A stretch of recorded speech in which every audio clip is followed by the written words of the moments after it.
негізгі біздің мәселеміз қазір отбасы жағдай ғой, өзі отбасы. Осы төңірегімізді біз түзеп алсақ, онда өзгелер де түзу болар еді негізі. Отбасын түзесек. Өйткені отбасындағы мәселелер ол сыртқа да әсер етеді. Міндетті түрде жұмысыңызға да әсер етеді, адамның көңіл күйіне де әсер етеді. Бұл отбасының түзу болуына жұмыс істеу ол міндет. Мына көретін болсақ, шариғатымыздың өзі бойдақ жүргеннен гөрі үйленуді құптағана дейді.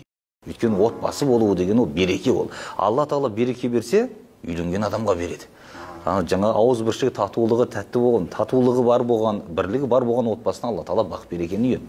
Соның ішінде Құранның өзінде араларындағы жастарды үйлендіріңдер деген. Оларды жаңағыдай өз уақытысы келсін деп жүре бермей, жоқ. Уақытысы жетіп тұрма, үйленетін жасқа келді ма, қыз болсын, ұл болсын, теңі табылған уақытта бірден үйлендірсін, береке сонда болады дейді. Ер кісі мына нәрсені білу керек. Өзінің әйел бала шағасы өзіне керек болмаса, ол басқа ешкімге керек емес екен. Түсінсін осылар. Соның үшін осы бар отбасын аман есен алып шығуға, сүйреуге талпыну керек қой. Алдыға қарай, болашаққа қарай сүйреуге. Бар мақсат осы болатын болса, артынан әйел бала шағасы оның ереді. Ол бірінші нәрсе.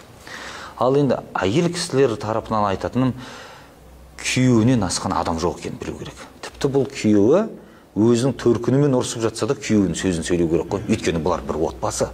Ана төркіні ол болды, ол жақтан кеткен, мына жаққа жеткен. Соның ішінде осы отбасына еге болатын болса, мына төркінімен татуласа береді қайтадан. Ал бірақ мына отбасын шашып алмай ұстаса, осы нәрселерге мән берсе екен деген.